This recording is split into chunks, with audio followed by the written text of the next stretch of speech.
Lawson não seria um bom nome aí para piloto do dia? Uma menção honrosa, talvez, porque, querendo ou não, né? Que a gente tem aqui as opções: Piastri, Hamilton, Albon e Bortoleto.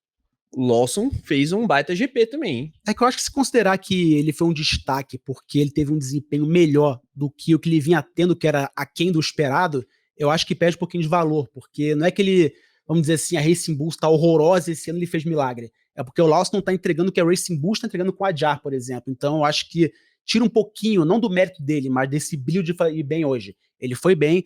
Eu já defendi o Lawson algumas vezes, eu não acho ele um piloto horroroso, como parecia na Red Bull, porque é uma cadeira elétrica, como ele perdeu agora pro Adjar em várias corridas. É um piloto que teve potencial na categoria de base, mas eu acho que para hoje, não vou falar que ele fez obrigação, mas ele teve um desempenho sólido que mostra que a Racing Bulls tem um carro competitivo. Então não é que ele surpreendeu, botou uma Alpine, botou a Sauber antes das atualizações, a Haas no top 5, ele botou uma Racing Bulls consistente onde deveria estar.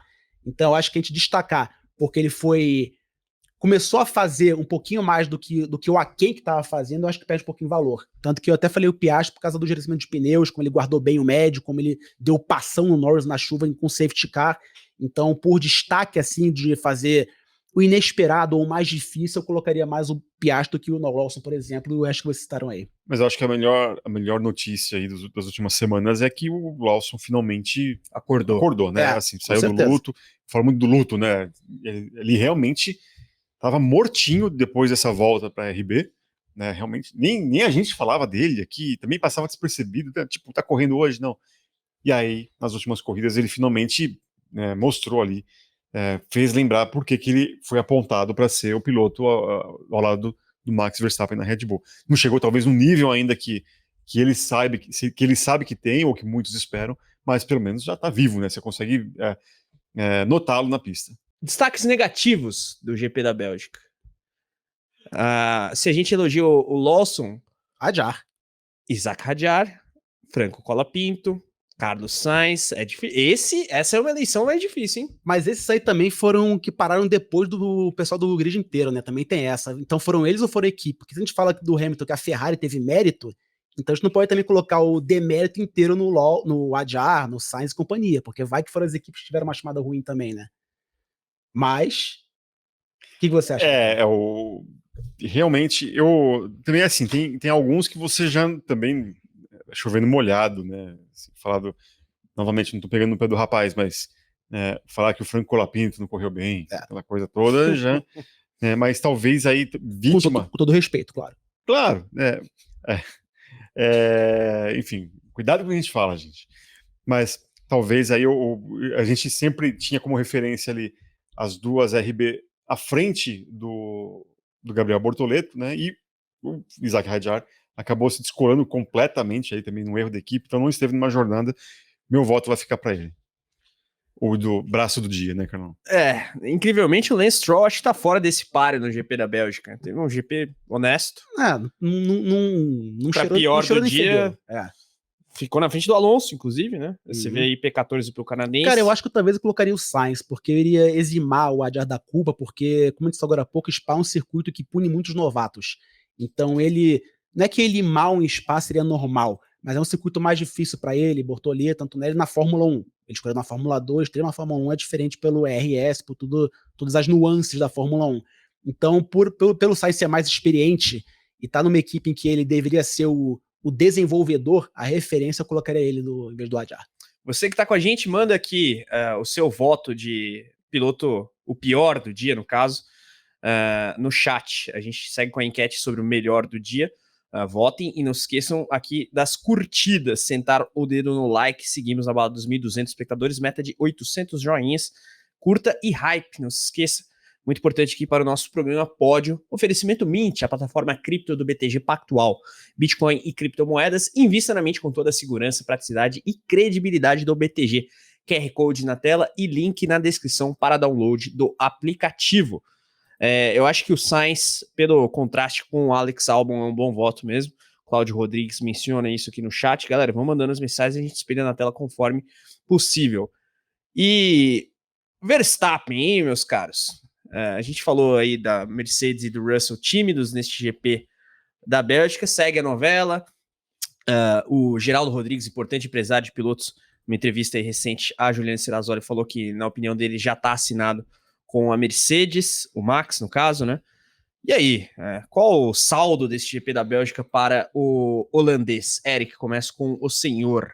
Só do positivo, né? Diante daquilo que a gente imaginava. Não dava para fisgar esse pódiozinho ali no final? Eu acho que dava. Mas aí também, a gente não sabe até que ponto também é um pouco da limitação da própria Red Bull, né?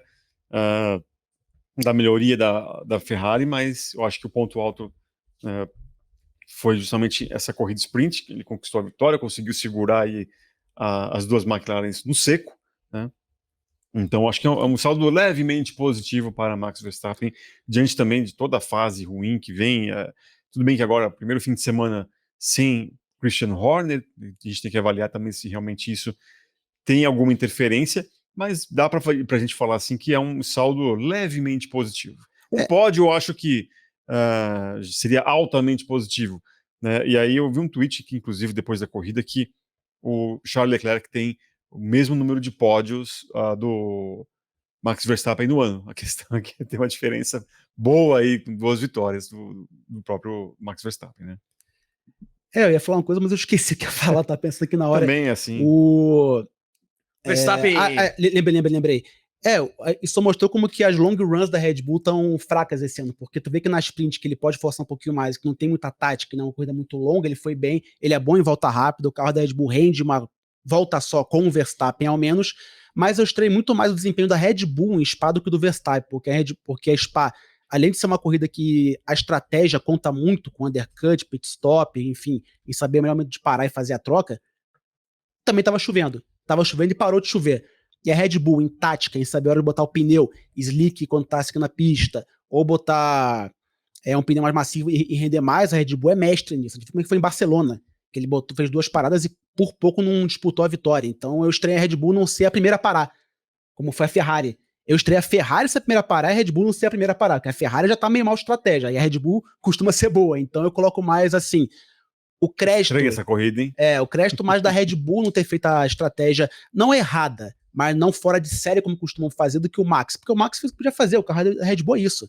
Apesar do carro da Red Bull ser bom em chuva e em circuito de downforce, vamos dizer, médio-baixo, e o Max ser bom também em Spa, eu esperava que a Red Bull fosse ter uma visão de corrida para essa, com a previsão da chuva parando, um pouquinho mais apurada. Então eu colocaria mais no demérito da Red Bull do que do Max em si, porque no qualifying ele foi a pole position da corrida sprint, o segundo colocado e ganhou a sprint depois, e no qualifying fez o que pôde. Então eu coloco assim um peso na Red Bull. Não inteira, mas mais na Red Bull mesmo. O Daniel Barbosa manda aqui o superchat, cornetando o Verstappen, Max, melhor piloto de carro feito sob medida.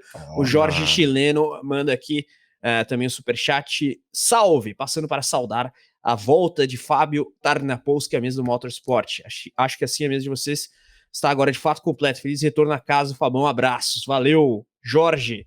Responda, Fábio Tarnapolsky. É mais um da UFSC, é isso? Não sei. Não sei. Muito obrigado. Quem que é? Jorge de quê? Chileno. Jorge Chileno, muito obrigado, Jorge Chileno.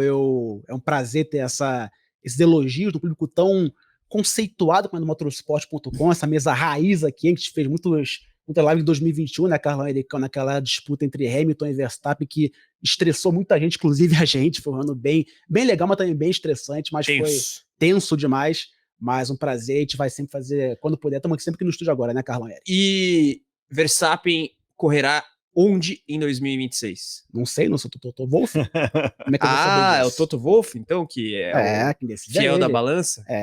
Não, mas assim, eu acho que ele na Mercedes vai ser engraçado, pelo menos. Ele e o Russell na Mercedes vai ser engraçado. Porque... Antonelli na Alpine? Aí, coitado do Antonelli, chegou na Mercedes e vai cair já, mas é natural, o Antonelli, coitado, ele pulou etapa na Fórmula 2, pulou agora na Fórmula 1 e estão colocando a pressão no moleque que não devia existir, ele é muito bom, então, ele é um lixo, ele é enganador, coitado. Mas na Mercedes, cara, eu vejo assim, eu não sei quem que vai ser o número 1, porque o Verstappen não vai aceitar ser o número 2 do Russell, e o Russell não vai aceitar o Verstappen chegar dando moral lá. E em pista... Tem que ter comando. Assim, a equipe. O Verstappen é melhor que o Russell em pista, mas o Russell não é um Sérgio Pérez, todo respeito ao Pérez, não é um Tsunoda, não é o que era o Albon na Red Bull. O Russell é muito bom, também é fora de série, tá na Mercedes há muito tempo, conhece a Mercedes, conhece o motor Mercedes, conhece como a Mercedes funciona, E a Mercedes vem em 26 com o motor prometendo muito, porque a Mercedes conhece motor híbrido, sabe se antecipar. Até o Rico falou no Telemetria que vê a Mercedes como grande vantajosa, o motor com o melhor 2026. Então, assim, o Russell, que conhece já essa unidade de potência, conhece esse modus operandi, vai deixar o Verstappen se criar? Como é que vai ser? E o Toto Wolff vai ter o pulso firme de conseguir segurar os dois? Olha, vai ser legal de ver, vai ser divertido de ver. Registrando aqui a manifestação do Verstappen pós-corrida, ele disse o seguinte: foi uma pena, claro, eles tiveram uma abordagem muito cautelosa sobre a corrida ali, começando atrás do safety car. É claro que conversamos sobre isso depois de Silverstone, para sermos um pouco mais cautelosos, porque havia muita água lá. Mas para mim, esse foi o outro extremo da espera. Na opinião do Verstappen, foram demasiadamente cautelosos. Em Spa-Francorchamps também arruinou uma boa corrida clássica com pista molhada. Ele, claro, estava com um acerto mais molhado, então tá defendendo o peixe dele. Justo. Aí, enfim, ele tergiversa aqui sobre as questões climáticas e fala que... Peguei aqui, ó. Acho que quase... Quando falei no rádio, fizemos algumas alterações e ficou muito melhor na volta, mas sim, sabemos no que precisamos trabalhar. Infelizmente, não é tão simples consertar, conclui aqui o Verstappen, já projetando o futuro, naquele tom meio ambíguo que ele adota, né? Especialmente meio esses rumores todos. A minha responsabilidade de falar é minha, de entender o que eu tô falando é a sua. E o Helmut Marko falou que o ritmo da Ferrari surpreendeu a Red Bull, então os taurinos tinham aí a vontade de ir ao pódio. Só, acho que talvez uma comunicação aqui, o Dalmir Costa teve sim, câmera chegou em quinto, deve estar se referindo à Fórmula 3 por causa da chuva. Na Sprint Race. Na Sprint de sábado, ele largou em 11º e foi o quinto colocado. Hoje, a prova da Fórmula 3 chegou a ser dada largada, mas também a situação era ruim e acabou sendo cancelada.